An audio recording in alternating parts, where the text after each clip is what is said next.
Thank you.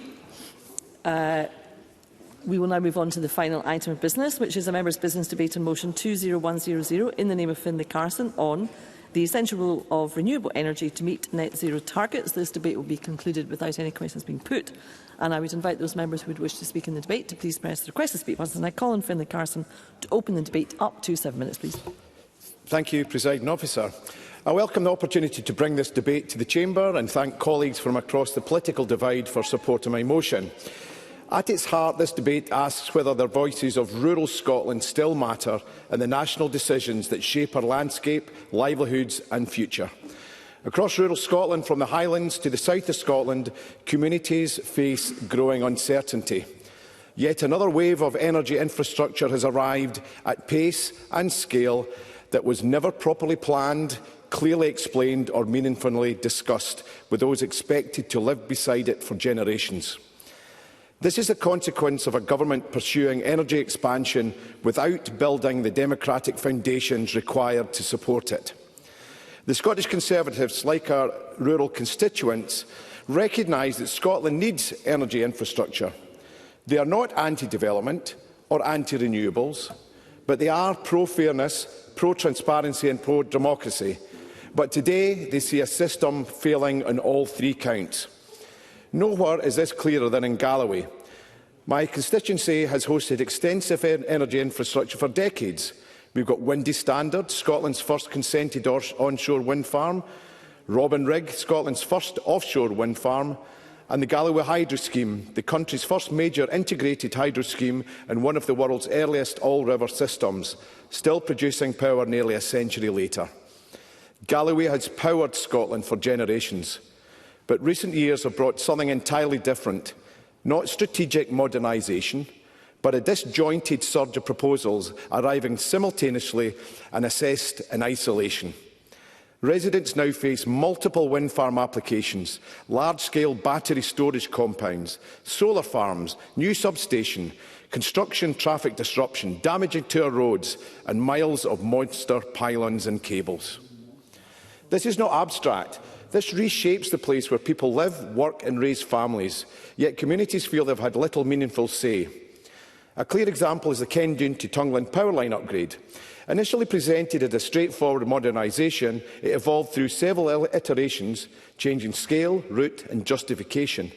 Spen rejected undergrounding in the most visual sensitive areas, and although the independent reporter recommended refusal, the Scottish Government approved it regardless. For some, the process became so opaque that they sought judicial review simply to have their voices heard. Presiding Officer, that should be a warning. When ordinary citizens feel their only remaining avenue is the courts, it reveals not just planning failure, but democratic failure.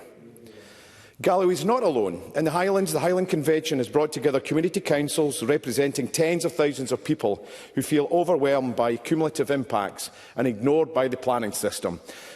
They unite around a simple message: rural communities are being treated as passive observers, not active partners. Inspired by that movement, the South of Scotland Convention is now emerging. Community councils across the borders, and shortly Dumfries and Galloway, have joined forces. These communities are calling, respectively and democratically, for a moratorium on new large-scale energy infrastructures until such a strategy is published. And I join them in that call. This is not about being obstructive or NIMBYism, it's responsible citizenship. People are saying, we will engage, we will play our part, but we cannot support limitless development with no clear endpoint, no assurances of fairness and no understanding of where the burden will fall next. Yet the Government relies on planning frameworks that many find inaccessible and unbalanced. Section 36 of the Electricity Act is repeatedly cited as a barrier to genuine local influence. It centralises decision-making, reduces the weight of local authority views and creates the perception that once a project has reached a certain size, community sentiment becomes a procedural tick box. And now we have the Scottish Government blocking constituents from objecting by email. Local authorities themselves are overwhelmed by numerous complex applications. They lack staff, specialist expertise and the time required for rigorous scrutiny. Communities face thousands of pages of environmental assessments and technical documents, often with only weeks to respond.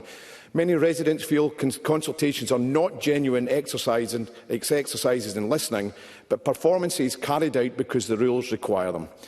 When people are spoken at, rather than spoken with, trust collapses. Trust matters. It's the foundation of any major national transition. If we want communities to host infrastructure, they must be treated as partners, not obstacles, and from the outset. It's part and parcel of a just transition. Scotland urgently needs a clear national energy strategy, not another brochure of high-level ambitions. A real plan with maps, limits, sequencing and transparent reasoning. A plan that answers the questions rural communities have been asking for years. How much infrastructure does Scotland actually need? Where should it go? Where should it not go? What protections will prevent over-concentration in particular regions? How will cumulative impacts be honestly assessed? How will benefits be fairly distributed? Until these questions are answered, calls for moratoriums are entirely justified. Groups in Galloway, the Hands Off Our Hills, Galloway Against Pylons and the Glen Gap Community Group, along with dedicated individuals such as Paul Swift and Elaine and Trevor Proctor, have shown remarkable leadership and professionalism. They've informed neighbours, analysed proposals and built constructive, evidence-based campaigns. Their voices should be valued, not sidelined. Presiding Officer, this debate is ultimately about democracy. It's about whether rural Scotland's voice carries the same weight as urban Scotland's interests. It's about whether governments see rural communities as partners or just as places. Places where decisions can be imposed because the population is dispersed and political cost is low.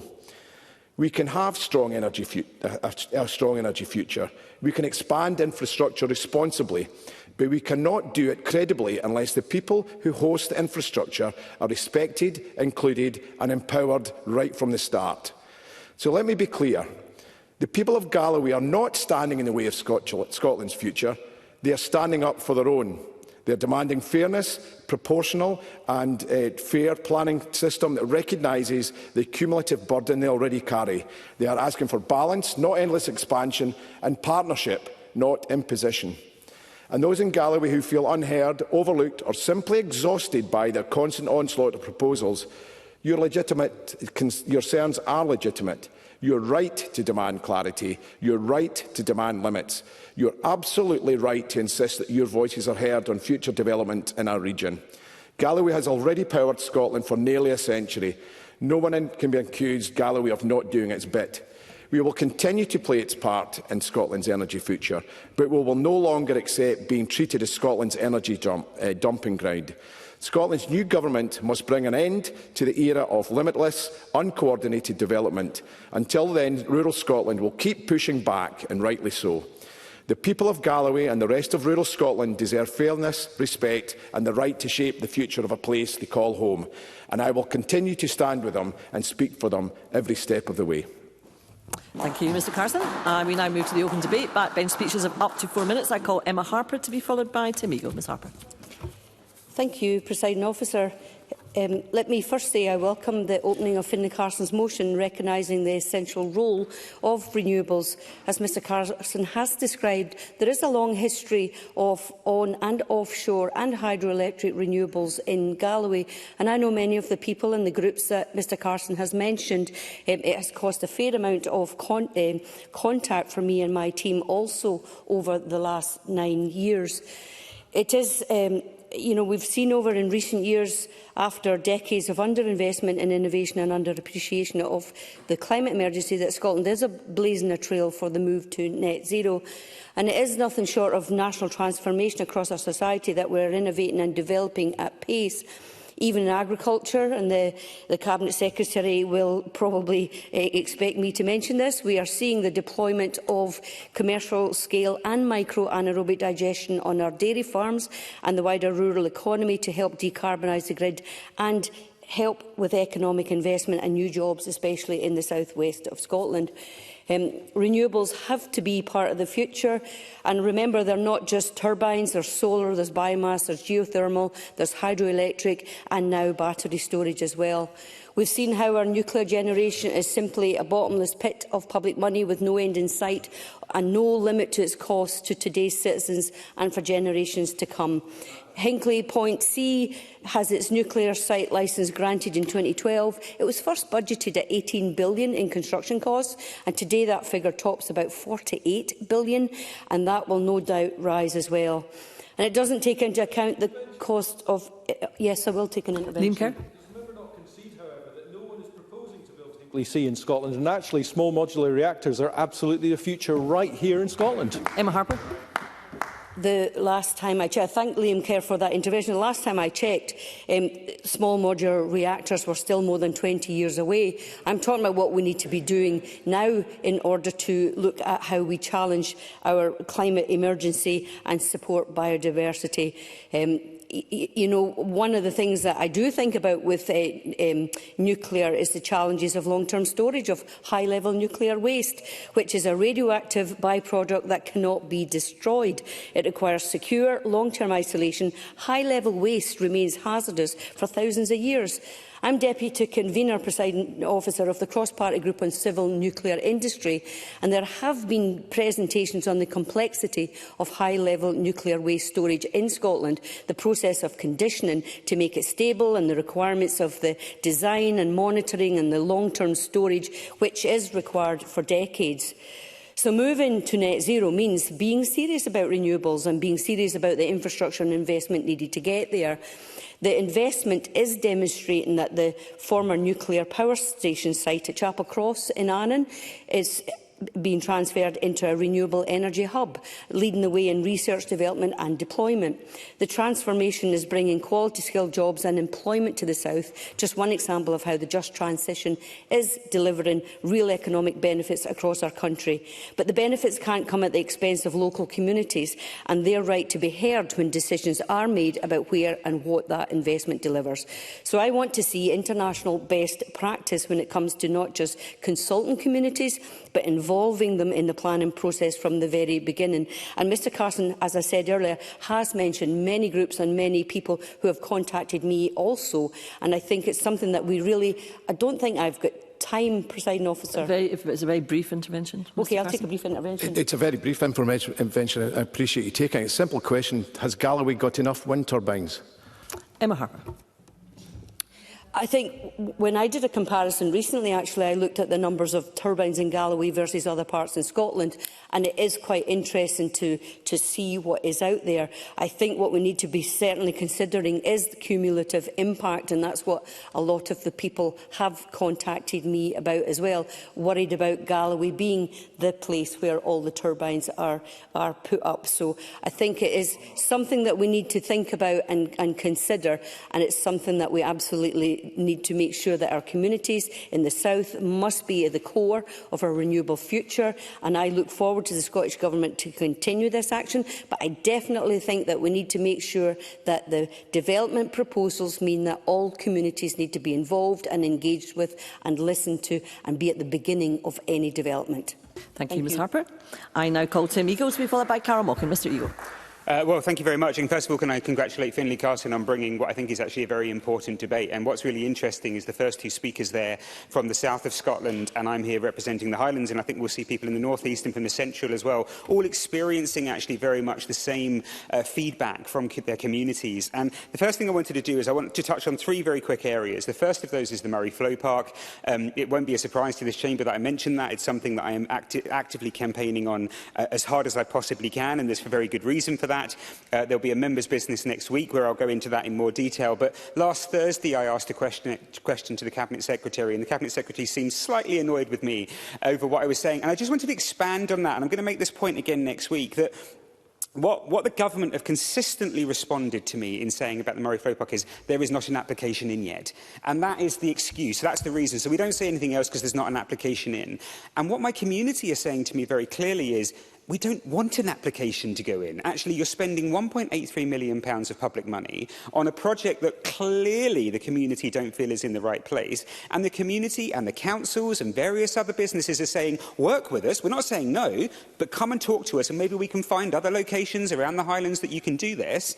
But rather than happy to take an intervention. Cabinet Secretary. Intervention. Oh, first of all, I really try never to show any annoyance, and I don't remember being annoyed with Tim Eagle at all. And if it comes across that way, it's certainly not my intention. In terms of the developer, it's interesting to me that you're saying that Mr Eagle's saying that there's actually not been that consultation at all. That's very interesting because they are encouraged to have engagement before applications go in. Tim Eagle? I accept that point, and actually I'm delighted you weren't annoyed with me. That's fine then, because we keep making this point. But the developer didn't have that. So the first thing we knew, and again I'll talk about this story next week, but the first thing we knew is this message that went to fishermen literally with 2 rectangles on a map of the sea, and nobody knew anything before that. And that was why we had 600 people turn up over 2 venues. That's unheard of post-COVID, that level of scrutiny. But I want to get that point across, that actually I don't think it is right that in this Parliament we say we have to wait for an application, because by the time you actually get to an application stage, huge amount of money and energy and time has been spent, when actually there should be a process before that where the government can turn around, listening to communities and say, actually, that's not in the right location. Let's go to the developer and say, stop. We urge you to stop, because we can't stop them putting an application, but we urge you to stop, and then we can carry on. So that's the first thing. That's the point I'm really trying to make. And one day I might get an answer to that question, perhaps next week in the Murray Flow Park debate. Emma Harper there talked about cumulative impact, and interestingly, she said a few times there's something we need to think about. We are well beyond the stage of that being something we need to think about. We should have actively been working on that. We should actively now have in place plans that make sure communities are thinking about the effect of cumulative impact, because cumulative impact isn't just happening in the south of Scotland. The Highlands has experienced it to a massive level. So actually, we are now well beyond that. This government should have had in place not only the support for the communities in terms of application support, and I do think finance needs to come along with that from those companies that are applying, but actually more importantly that there is a regional energy strategy that means we don't have widespread community impact. I'm happy to take an intervention if the presiding officer is.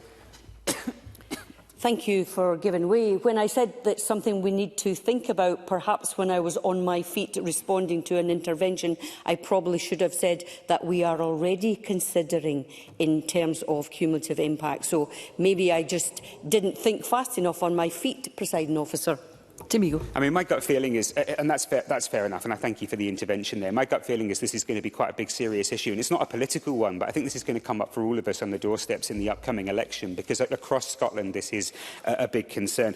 Look, I've run out of time already, but across Speyside, we've got significant pressures in Murray, in the sea, and offshore. I haven't even mentioned fishing and all the spatial squeeze that they are feeling, and we hosted Scottish Fishing Federation here last week, and as you circuited around that room, I don't know if members were there, that's what they were talking about, the spatial squeeze and the pressures offshore. My point that I really wanted to get across today, and I think it's great that Finlay Carson has brought this debate, is really the importance of local voice. If we are truly saying in everything we do that local voice is important, then just because you want to have a net zero aim doesn't mean you can ignore them, and we need to start listening to communities. Thank you, Presiding Officer. Thank you, Mr Eagle. I now call Cara Mockin, who's joining us remotely, to be followed by Christine Graham. Ms Mockin. Thank you very much, Presiding Officer. Can I also start by thanking Finlay Carson for bringing this debate to the Chamber? It is really important that we discuss these issues, and as others have stated before me, and it's stated clearly in the motion, particularly when constituents raise these issues with us. Rural communities understand how important the move to net zero is, and in my experience do want to be part of the solution. But like many changes, there are times people feel that those changes fall on their shoulders and their shoulders alone. However, I have also seen very good examples of people, community, governments and companies working together, and I believe this must be the way we move forward. What we do know is there are plans to substantially upgrade the existing electricity transmission network in Great Britain. Others have mentioned that, with companies planning to invest over £10 billion in their network in the coming years in Scotland.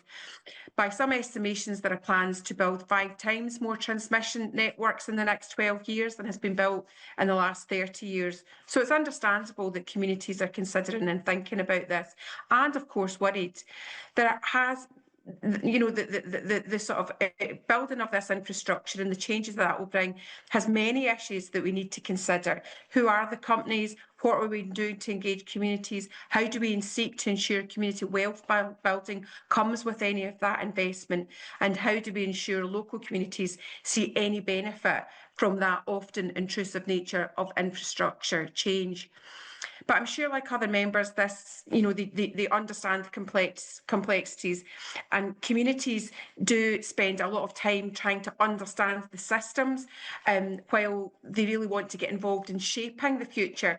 Currently, the legislation and the systems can be quite confusing for peoples. Communities care about the environment around them, and without involving them in the decisions, it is difficult to see how we meet the targets set out, which we all agree we need to meet. I want to just mention, while we have the opportunity, a group in my own area within the South of Scotland region who've been working very closely with communities to bring people together and develop outcomes, including community payback schemes, which are helpful for people. It's the 9cc group in Ayrshire. It's a charitable organisation formed by 9 local community councils to manage and administer and distribute community benefit funds generated by wind farms across the Cumnock and Doon Valley area. Now, they've come together so that they can look at the management of funds, the strategic investment around this infrastructure building, look at communities and how we support them, and look at how we empower communities as well. And I understand that particular group is looking at one part of wind farms, but it's some of the structures around that I think might be helpful in how we work with our communities as these different infrastructure programmes go forward. Because as the Minister, I think, said in her intervention, it's desirable that communities are worked with in many of these projects, but I think we probably need to be more robust in that, in the way in which we engage with communities. I can see that I'm getting quite close to time, but I really want to thank Finlay Carson again for giving us the opportunity to talk about this and to talk about how we get that legislation to a point that communities find it easy to navigate and that communities can be fully involved in every part of planning, infrastructure, getting that, meeting that target of net zero, but also getting that community wealth building around them. Thank you, Presiding Officer. Thank you, Ms Mochan. I now call Christine Graham to be followed by Brian Whittle. Ms Graham. Thank you, Deputy Presiding Officer. As a Borders MSP, I thank the member for this debate. We all agree that it's essential to meet our net zero targets, deter further global warming in the borders with increased flood risk, that we need alternative energy, turbines, pylons to take that green energy to the grid, mainly, in fact, to meet the demands of energy from England. That said, I certainly agree that as a result of significant growth in wind farms, battery storage projects and new electricity transmission infrastructure, there are real concerns in the borders of overdevelopment. Of course, communities are concerned about the scale and pace.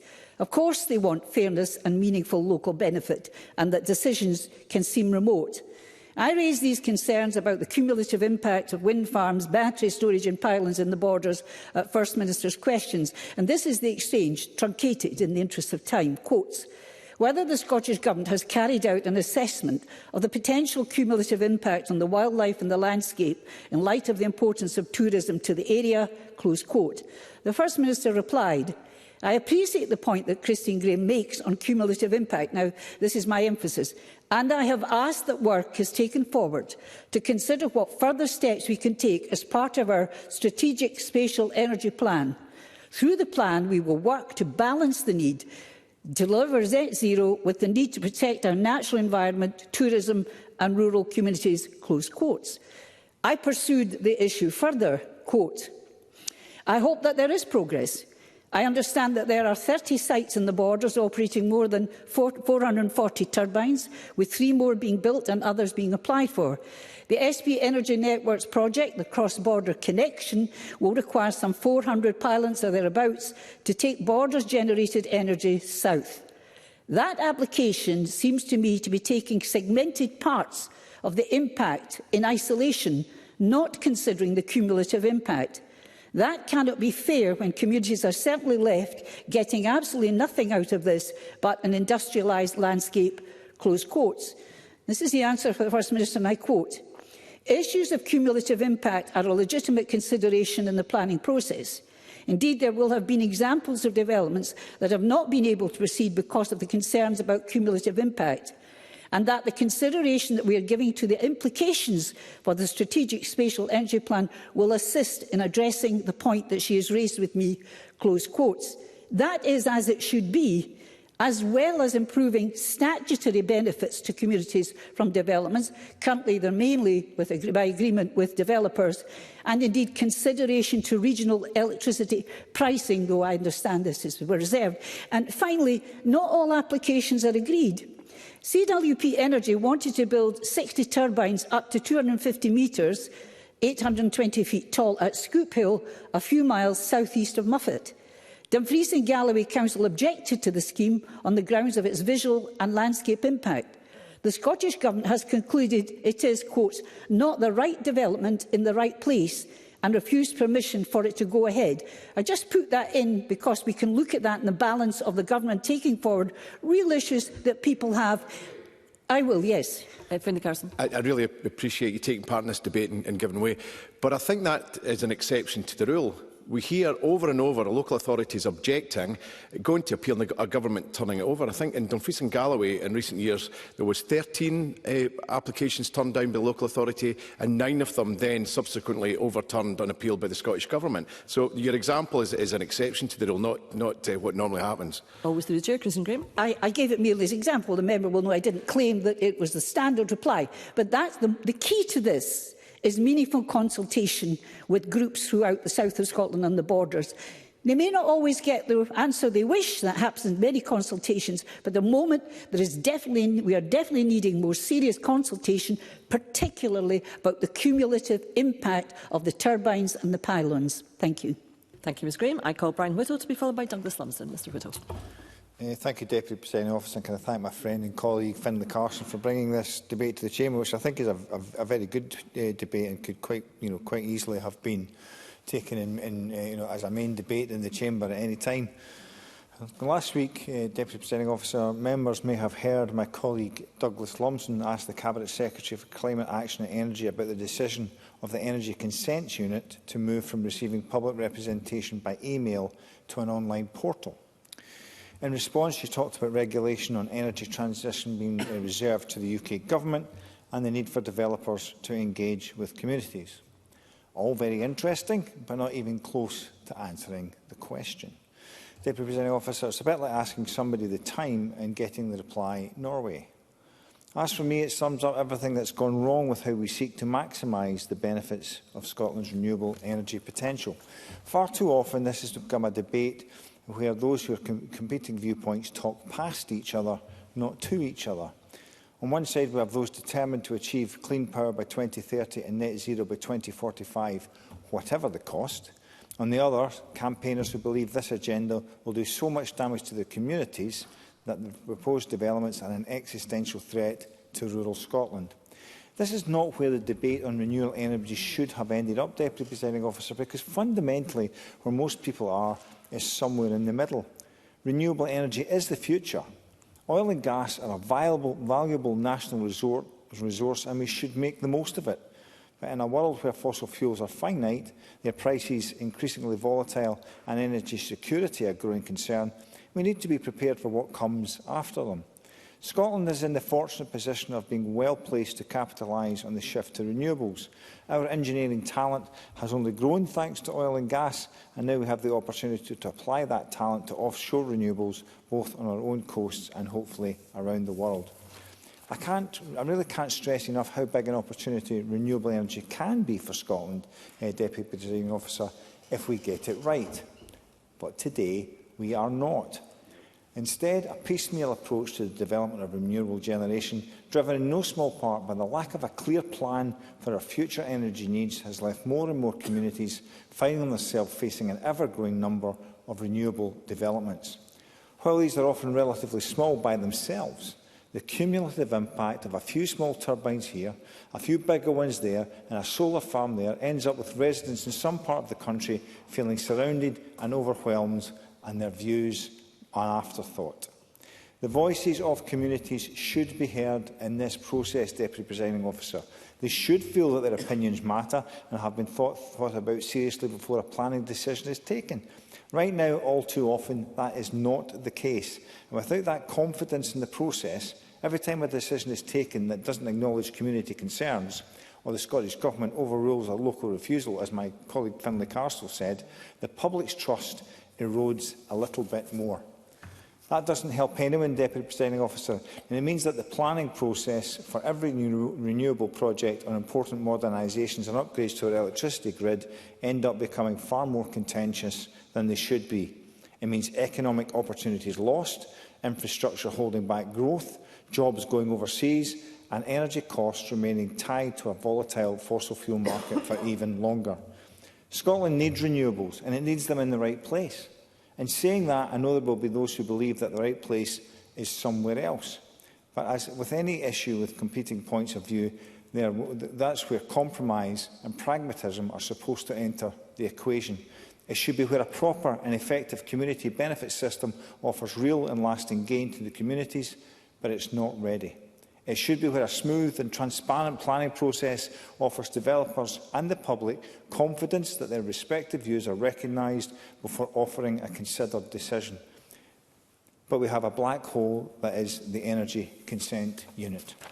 It should be where a majority of people who don't mind renewable energy, who recognise the need to strengthen our grid for energy security and economic growth, and who want to see that delivered with the minimum disruption to their lives, are comfortable that's what they will get.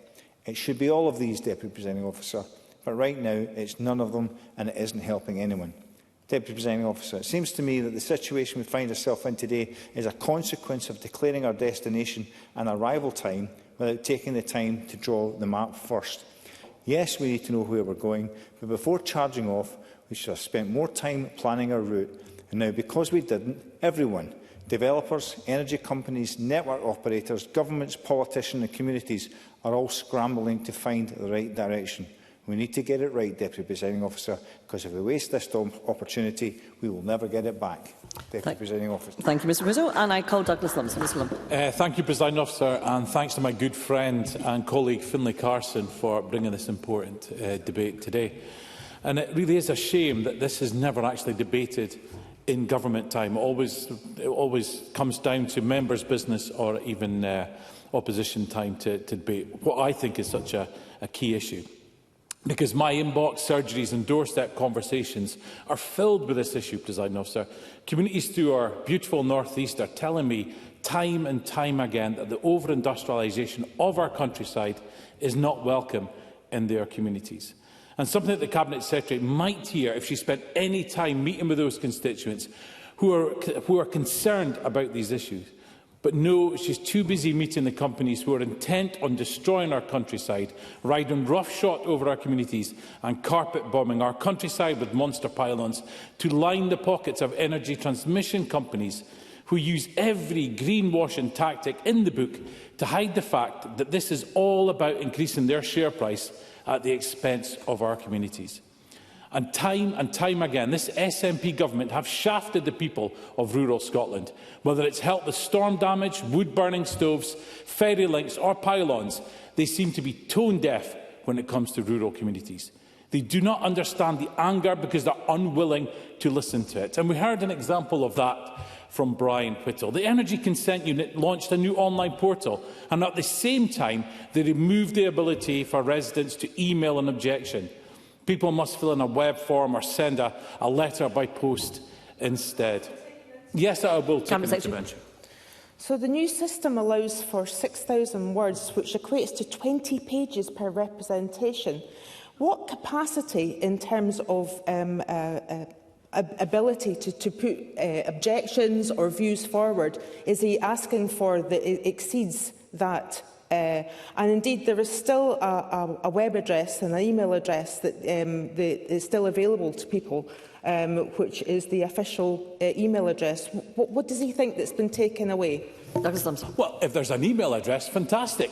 But according to the letter sent by Ivan McKee, that's quite clear. That is, the objections have got to be done by filling in a web form or putting it by post. And it is about, we have to make it easy for people to lodge their objection. And it seems to be that everything that's been done over the last month with the ECU has actually been an attempt to make it harder for people. And I think that's an outrage to democracy. Because it is about, I feel, it's been trying to shut up rural communities as they don't want to listen. Because we know that the recent Teeling to Contour line and the Peterhead to Bewley line generated over 10,000 objections. I would think most of them by email. And they want to shut up these communities and railroad all this infrastructure through. And there is a reason for this, Presiding Officer. And it's because at present we have 4.5 gigawatts of operational capacity of offshore wind. Now, the government's target is to increase this to 11 gigawatts by 2030 and then to a staggering 40 gigawatts by 2040. So if you think there's a lot of substations and battery storage in the pipeline, you ain't seen nothing yet, because things will get a lot worse to support this intermittent energy source. And let's burst this cheap energy bubble right now. Offshore wind is not cheap. The amount of floating offshore wind planned is horrendously expensive. And then add the storage cost, network cost and the stability cost, and we can see why our bills are going through the roof. You know, how good it would be if the government actually had an energy strategy, so we could actually see what they were trying to do. But, Presiding Officer, I suspect that we don't have an energy strategy because they don't want us to see what they want to do. They don't want to show people how much more of this infrastructure they will have to put up with. And they don't want to show workers in the oil and gas industry, they don't want them to see that they don't want to see that industry anymore. Presiding Officer, communities in the North East are fed up with being ignored. They've had enough. They are fed up being the ones who suffer in our headlong dash for net zero without any view to real-life consequences of energy transmission projects. But most of all, they are fed up of being ignored by the out-of-touch, out-of-sight, out-of-ideas SNP government. Communities like Contour, Teeling, the Mearns, Peterhead, New Deer are all fed up. Stop shutting them down. Stop building monster pylons in our back gardens. Stop being cloth-eared and start listening to the communities throughout Scotland that are saying no to monster pylons. Thank you, Presiding Officer. Thank you, Mr Lumsden. And I will now call on Cabinet Secretary Gillian Martin to respond to the debate. Up to 7 minutes, please. Thank you, Presiding Officer, and thank you to Finlay Carson for lodging the motion. His motion is right that the renewable energy sector does play an essential part in meeting our net zero targets, but it's also going to be extremely important in terms of UK energy security. And Scotland has got opportunities to grasp the opportunities that renewables offer in terms of economic growth and job creation. But we also must ensure that everyone benefits. Mr Carson's opening speech does highlight some concerns that some communities have on the engagement with developers. And I was very interested to hear Tim Eagle say that developers in the proposed development that he's concerned about have not engaged with communities. And I think that this is something that they really, that any developers, it's in their interest to make sure that communities come alongside with them. And I do find it really disheartening to hear of any situation where a developer of any type of planning, whether it be in energy or anywhere else, does not take that seriously, because they are actually causing themselves an awful lot more bother in the long term. I did want to... I will. I guess my intervention on that point is just to simply say this. Where that hasn't happened, and in the case of the Murray Flow Park, that's a clear case of where that didn't happen before, is that then not where the government should step in and say to that developer, go back to the drawing board, don't persist with this, because you haven't consulted at that point? Cabinet Secretary. The engagement that is done by any developer has got to be, be evidenced in their application, and of course it's expected that they do have that. But the planning laws are the planning laws, and I'm not proposing to stand up and make any changes to planning laws on the hoof. I don't think anyone would thank me for that. I did also want to make the point and go through some of the strategic energy planning that the First Minister referred to and Christine Graham mentioned in her speech. The Scottish Government and the UK Government, and I'm not sure about the other devolved governments, I would need to check that, but certainly the Scottish Government has jointly commissioned the National Energy System Operator with the UK Government to produce Yes, I will, in a second, Ms Graham, to produce the first strategic spatial energy plan. And this is intended to plan the transition to clean, affordable, secure energy across the whole of GB by providing greater clarity on the shape of a future reformed energy system. DESNES and NISO have recently taken the decision to rerun this because there is fresh data that has been published last October, and that the hope is this will ensure the modelling and subsequent pathway options are based on the most credible and current information. I'll take Christine Graham. Christine Graham. I keep pressing the wrong button, right to speak instead of intervention. It's the wrong ones. Come on, nothing to do with me. I think, in fact, the Welsh Government is also involved in spatial planning, so it's a UK-wide issue, and I'm sure the same issues will arise in the Welsh countryside as arise in the Scottish countryside. Yes, I mean, throughout the whole of the UK, there are similar issues. I mean, there is a great deal of infrastructure that's planned, and indeed in the transmission infrastructure that's planned in the north of England, and indeed, I believe, in the Norfolk area as well. And very similar issues are coming up about engagement. One of the things that I've been calling for in terms of community engagement, and Christine Graham rightly made the point that a lot of the ability to mandate or compel developers to have any degree of community engagement in any kind of development lies in reserve policy and the reserve legislation. And I think that there should be a compulsion and indeed good practice principles around engaging with. And also, a number of people in this debate have mentioned community benefit as well. I want to see community benefits being made mandatory. And as a result of the current UK government have actually made legislation in this place that will allow the mandating of community benefit as well. And I've been calling for that for a very long time. But I would like to see us go further. I will in a second, Mr Carson.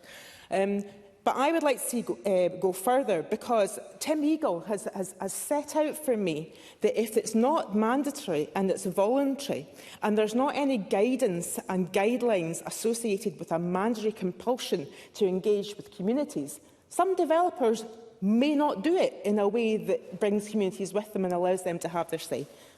I'll take I appreciate the Cabinet Secretary giving away, but would the Cabinet Secretary also appreciate that it's not just about community benefit? Some communities just don't want these developments at any cost, at any community benefit.